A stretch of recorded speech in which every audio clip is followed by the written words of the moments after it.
Bonjour et bienvenue dans la météo du Bitcoin. Nous sommes mardi 10 décembre 2019 et il serait peut-être temps de pomper ce marché. Ah là là, je crois qu'on n'est pas loin d'une résolution un petit peu de cette situation plutôt chiante, hein, le marais des morts, hein, comme je l'appelais hier, qui n'a pas manqué de tuer quelques personnes supplémentaires au combat. Vous pouvez constater un peu ici ce vilain piège, ce vilain bull trap là. Ah là là là là, que c'était méchant ça. Sans pitié aucune. Alors bien sûr, maintenant on pourrait constater qu'on voit des M, etc., etc. Mais bon, pour l'heure, on est dans un choppy market. Donc globalement, si on considère ici le point de contrôle, toutes les chutes sont a priori des opportunités d'achat et toutes les ups sont des opportunités de vente. En tout cas, c'était le scénario qu'on avait pendant les précédents jours. La question, c'est va-t-on désormais quitter ce vilain choppy market qui a bien usé les esprits, bien usé les comptes et peut-être recté quelques débutants au passage. Mais salutations et des petites tapes sur l'épaule à ceux qui sont fait défoncer sur Matic. Euh, voilà, on évite nous de chasser les marchés un petit peu irrationnels. Voilà, et on utilise des zones de rechargement sur Fibonacci.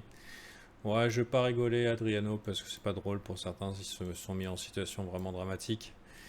Donc, sachez que pour pallier à ce genre d'événement, qui est malheureusement courant, vous pouvez utiliser quelque chose qui s'appelle la gestion du risque. Et ça veut dire de ne pas mettre plus de 5% par idée de trade. Ça vous évitera de perdre votre chemise. Et aussi l'utilisation de zones de rechargement.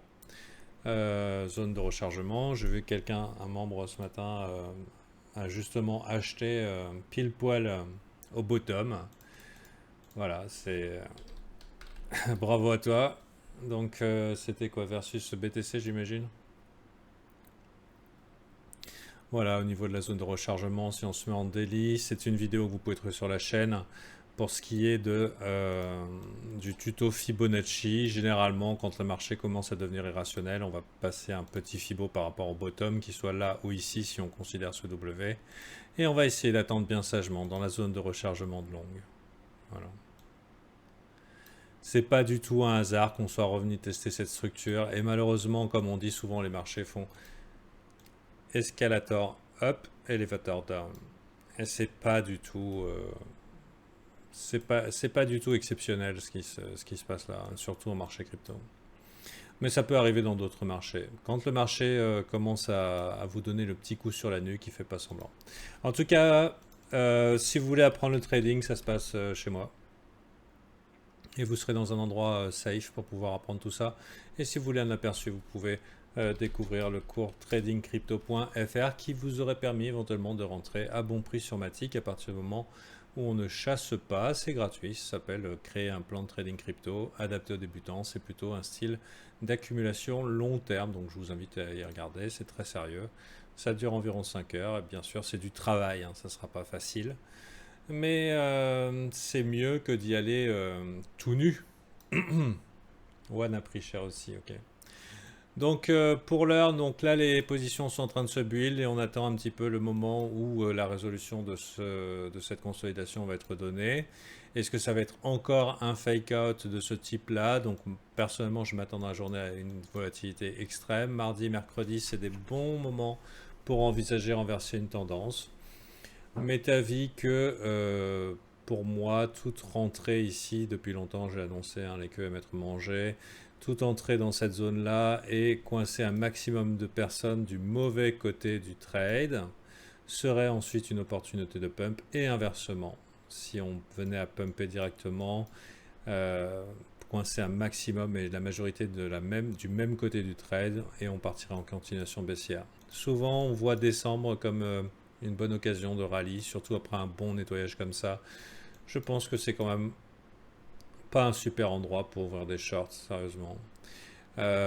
Toujours sur le principe de la zone de rechargement, on voudrait plutôt, si on voulait une continuation baissière à ce Bitcoin, continuation baissière long terme, on voudrait un retour dans les 9000. C'est complètement réaliste et prudent si vous êtes un vendeur de ce marché.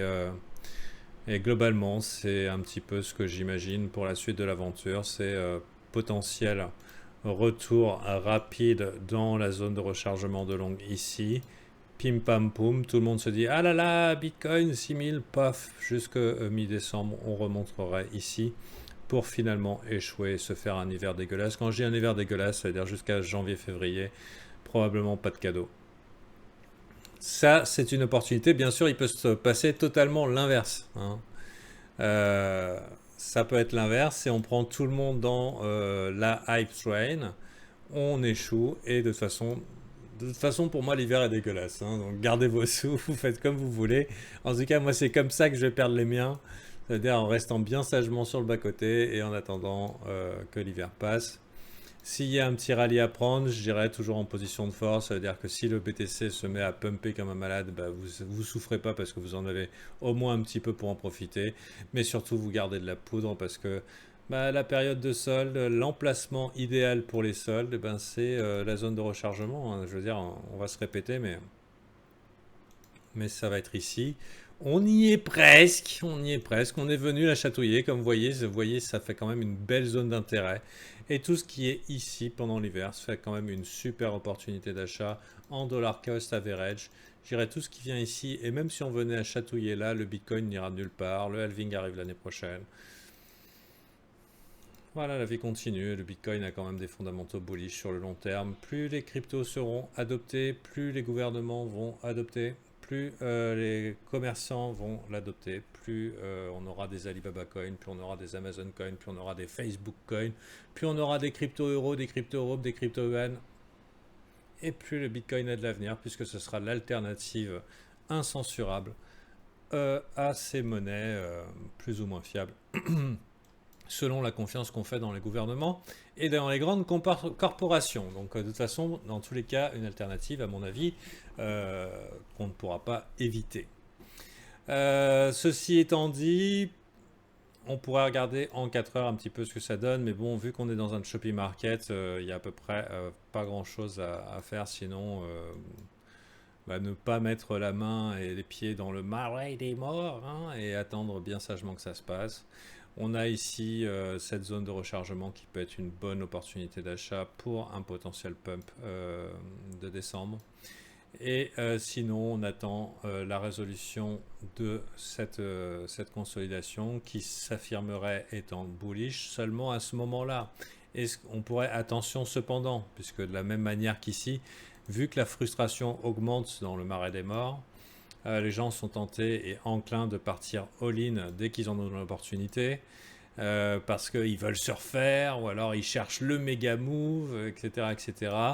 Et bien sûr, alors que tout le monde est en train de piler dans la même direction, le piège se ferme, puisque c'est pas vraiment l'endroit pour partir all-in. Même, on pourrait très bien même venir taquiner ici, chasser tous les stops ici et dire ok, fuck it, et ensuite c'est parti. La tendance est baissière, le trend is your friend until the end. Personnellement, je ne peux qu'inviter à la prudence en cette période. Si vous voulez des bitcoins pour le long terme, c'est pas un prix dégueulasse, on n'est pas à 200 balles près. 200 balles près par rapport à la zone de rechargement, mais c'est pas le moment de partir all-in, quoi. Enfin, ça c'est mon avis. De toute façon, ce n'est jamais le moment de partir all-in. À vos risques et périls, vous aurez été prévenus. Il y en a qui ont essayé, ils ont eu des problèmes. Pour l'heure, ça consolide et on continue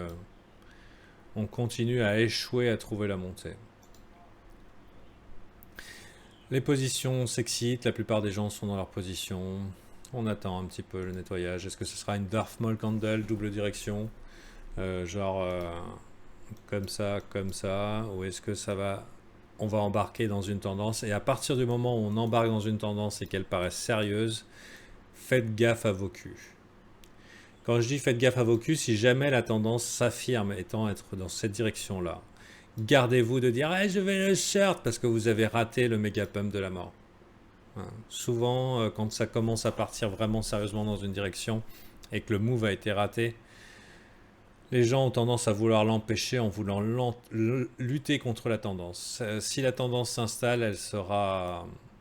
Il ne faudra pas lutter contre, il faudra... Si elle s'installe dans ce sens-là, ben les dumps seront des opportunités d'achat.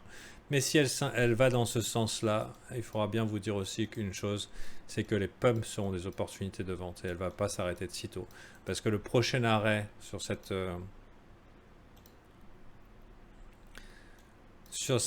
tendance baissière, bah, il est ici, hein, les copains. Ici, voire ici, le tag de Wyckoff. Donc gardez-vous un peu de vouloir lutter contre les tendances. C'est déjà un petit peu ce qui s'est fait ici. D'ailleurs, on n'est toujours pas venu taquiner le 0,382, ce qui est assez inquiétant. La question, c'est quand? Est-ce qu'on va venir tester le premier arrêt?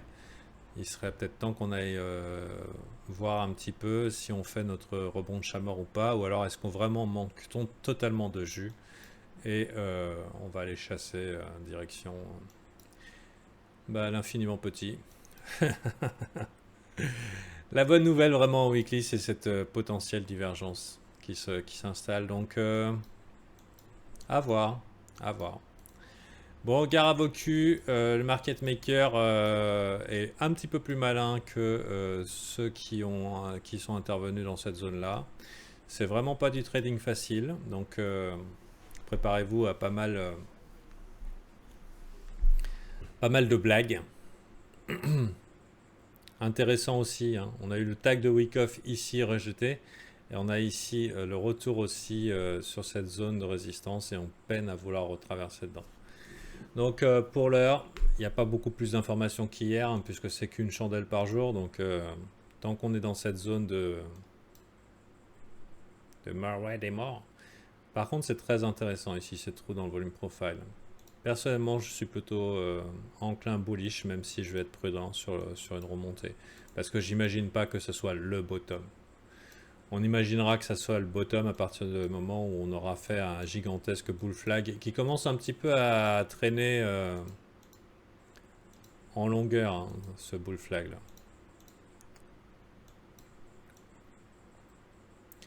Pas impossible, mais quand même quoi. Paraît pas trop réaliste. Peut-être un falling wedge.